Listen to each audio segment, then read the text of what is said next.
Bismillahirrahmanirrahim. Ada ayat yang menarik dalam surah At-Talaq. Surah nomor 65 dalam Al-Quran ayat 2 sampai ayat 5. Ada 4 ayat. 4 ayat ini menariknya karena 4-4-nya menyebutkan fadilah tentang ketakwaan. Apa sih kita dapatkan kalau bertakwa? Ayat 2-nya. Allah Subhanahu wa taala berfirman, "A'udzubillahi minasyaitonirrajim. Wa may yattaqillaha yaj'al lahu makhraja." Siapa yang bertakwa kepada Allah, ini manfaat pertama Anda dapatkan, Allah akan jadikan untuknya makhraja. Apa itu makhraja, teman-teman? Kita coba fahami dan kita detailkan, ditarik benang merah pemahaman dari bahasa Arab ini. Makhraj ini dalam pemahaman atau rincian para ulama bahasa, dikatakan makhraj bisa berarti seseorang laki-laki yang sedang berjalan di sebuah tempat yang sempit sampai membuat tubuhnya nggak bisa bergerak. Kemudian tiba-tiba dia coba memaksakan diri keluar dari gang yang sempit itu. Kemudian dia temukan di depan matanya ujung dari gang itu dan dia dapat lapangan luas sehingga dia bisa berlari.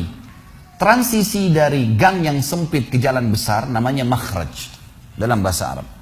Makna yang lain kata ulama bisa berarti lubang biawak. Biawak ini hewan yang hidup di padang pasir biasanya. Dan biawak ini kalau kita lihat lubang sarangnya, kita akan kira itu adalah lubang semut karena kecilnya lubang dia. Jadi biawak besar, tapi dia kalau masuk ke dalam lubangnya, sarangnya di bawah tanah, maka dia tutup kembali dari dalam sehingga seakan-akan lubangnya kecil. Nah biawak kalau mau keluar, dia menanduk-nandukkan kepalanya, dia membongkar kembali lubang yang dia buat tadi, yang cuma kecil seperti lubang semut saja, sampai besar. Kemudian dia berhasil mengeluarkan kepalanya dan mengeluarkan badannya, kemudian mencari makanan. Lubang biawak yang dia gali kembali sehingga tubuhnya bisa keluar, nama lainnya makhraj. Dinamakan makhraj. Jadi teman-teman kalau umroh atau haji, bisa lihat tangga darurat di hotel-hotel di sana.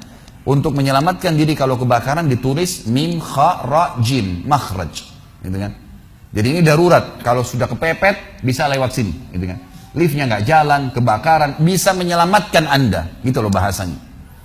Allah menjanjikan di ayat 2 surah At-Talaq, "Wa may yattaqillaha yaj'al lahu makhraja."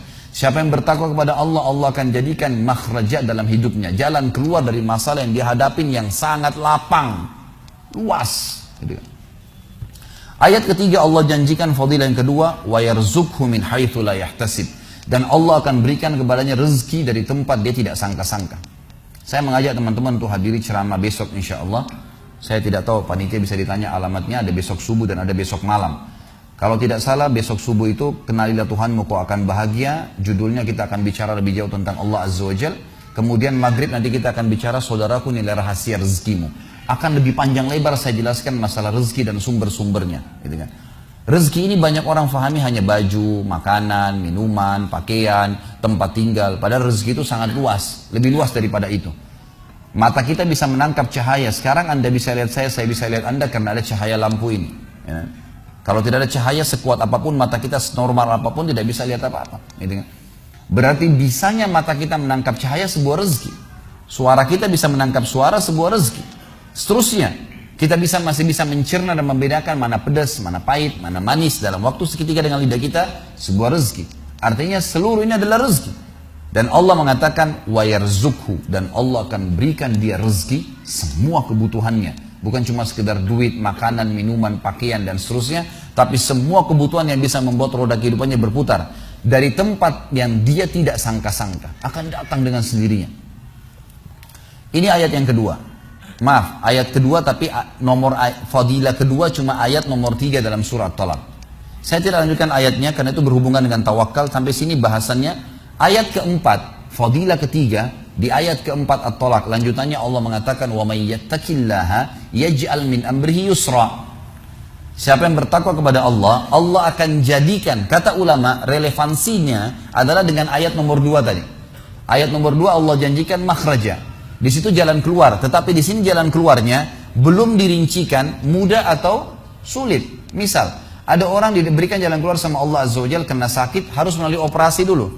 Jalan keluar sembuh tapi operasi dulu. Cuma di ayat keempat Allah pastikan wa may yattaqillaha yaj'al min amrihi yusra. Siapa yang bertakwa kepada Allah, Allah akan jadikan makhrajanya di ayat kedua itu yusra, mudah, tanpa operasi bisa sembuh, gitu kan. Dan ini luar biasa nih. Ya, jadi artinya memang Allah SWT akan berikan jalan keluar tanpa ada cobaan pun bisa datang kepada dia jalan keluarnya. Gitu. Ada seorang teman-teman sekalian, sedikit saya sisipkan kisah di sini, mengagetkan dunia kedokteran di Timur Tengah. Seorang pengusaha, masya Allah punya keluarga yang sangat besar, dia berpoligami, punya istri yang 4, kemudian anaknya banyak, harta kerbanya banyak, perusahaan yang dia tanggung itu lebih dari 20 perusahaan di bawah naungan dia. Orang kaya raya mampu. Subhanallah, satu waktu di umur 63 tahun dia datang periksa ke dokter, dia ngerasa nggak enak, sesak nafas. Waktu difoto di ronsen, tiba-tiba dokter yang foto itu kaget. Waktu selesai di ronsen, dia katakan, mana tadi pasien yang di ronsen? Mana pasien tadi? Pasien masih duduk di depan. Pastikan pasien ini cari di ruang kematian. Nggak mungkin, secara ronsen sudah tidak bisa. Jantungnya tidak berdetak. Orangnya tidak berdetak jantungnya. Subhanallah, pada saat dicek ternyata tidak berdetak betul. Ditanya mana, dokter ini tidak percaya, dia teriak, dia mengatakan ada orang mati baru di ronsen tapi bernafas, gitu kan. Dia panggil telepon teman-teman spesialisnya, kemudian ditelepon datang. Kemudian dikasihlah gambar tersebut kepada temannya mengatakan, mana jenazah ini? Kata temannya yang dokter yang satu yang foto pertama, ini bukan jenazah, ini orang yang lagi duduk. Kaget dokter yang kedua, jantungnya tidak berdetak secara medis, nggak mungkin bisa hidup. Bagaimana ceritanya nih? Dipanggil, apakah ini punya Anda? Dia bilang, iya ini punya saya. Dicek lagi kedua kali, benar. Dua-dua dokter ini tahu secara teoritis, shock. Ini nggak mungkin orang mati nih. Nggak ada ceritanya nih. Dipakai alat USG pun jantungnya tidak berdetak. Kok bisa hidup nih? Bisa ngobrol. Telepon teman-temannya, sampai dokter-dokter yang asli dari Jazirah Arab pun yang ada di Eropa, dokter spesialis pada datang keesokan harinya, cek, nggak percaya kejadian ini. Dicek ternyata benar. Kemudian ditelusurin lah, kira-kira bagaimana bisa orang ini masih bernafas, masih ngomong. Si pasien ini mengatakan, ada apa sebenarnya? Dia bilang, orang seperti Anda nggak mungkin hidup, sudah mati. Lalu kata dia, apakah orang seperti saya, jantung tidak berdetak, bisa punya keluarga? Mereka bilang mustahil. Dia bilang, saya punya istri dan saya melayani mereka. Apakah orang seperti saya bisa bekerja? Dia bilang mustahil, saya menaungi 20 perusahaan saya. Semuanya bisa berjalan. Mereka nggak percaya. Sampai datang seorang dokter yang senior dari Jerman, datang khusus karena kasus masalah ini, diundang oleh dokter-dokter spesialis tadi. Dicek, ditemukan ternyata teman-teman sekalian, di bagian bawah jantungnya ada urat-urat saraf seperti terbuat, ya, seperti dibuat secara alami yang mengalirkan darah-darah tertentu sehingga ada pompa nafas di situ. Tidak ada di manusia lain, cuma di orang ini saja. Semua dokter mengatakan ini nggak masuk di akal, nggak ada manusia seperti ini di dunia. Jantungnya sudah tidak bergerak, tapi masih bisa hidup karena dari rongga-rongga urat saraf yang keluar itu bisa masuk udara, oksigen dan terpompa, akhirnya hidup dan hidupnya normal. Gitu kan? Subhanallah, ini sesuatu keajaiban. Lalu kemudian ditanggapi oleh seorang syekh yang memang teman dekatnya orang ini, mengatakan, yang saya tahu, ini semua disampaikan dalam khutbah Jumat. Lalu dia mengatakan, yang saya tahu, orang ini tidak pernah ketinggalan puasa Senin Kamis, tidak pernah ketinggalan puasa Ayyamul Bid. Semua puasa sunnah dan wajib dijalankan. Dan tidak pernah buka puasa sendiri, pasti buka puasain orang lain. Tidak ada kegiatan sosial, bangun buat gali sumur, bangun masjid, bagi kitab Al-Quran. Tidak pernah kecuali dia ada di situ. Walaupun andilnya tidak besar, tapi selalu ada. Orang tuanya selalu dibaktiin, selalu bersedekah, selalu kalau datang kepada saya diskusi tentang masalahnya orang. Ini ada tetangga saya punya masalah begini, bagaimana jalan keluarnya secara syariat, dan seterusnya. Hidupnya sibuk dengan ibadah kepada Allah Subhanahu Wa Taala. Allah ciptakan urat saraf khusus sehingga bisa terpompa, ya, udara masuk ke jantungnya. Tidak ada operasi. Ini yang dikatakan yaj'al min amri yusra, mudah, aneh, dokter nggak masuk di akalnya. Dan ini banyak orang subhanallah lupa dengan Allah Azza wa Jalla. Subuh besok insya Allah kita akan bahas lebih jauh masalah itu.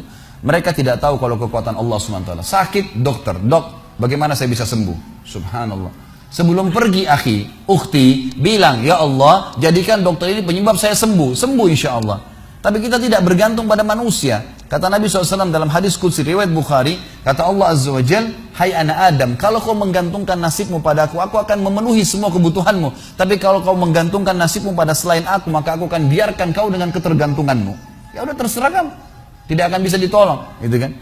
Tapi kalau Allah Azza wa Jal turun tangan, sudah berbeda ceritanya teman-teman sekalian.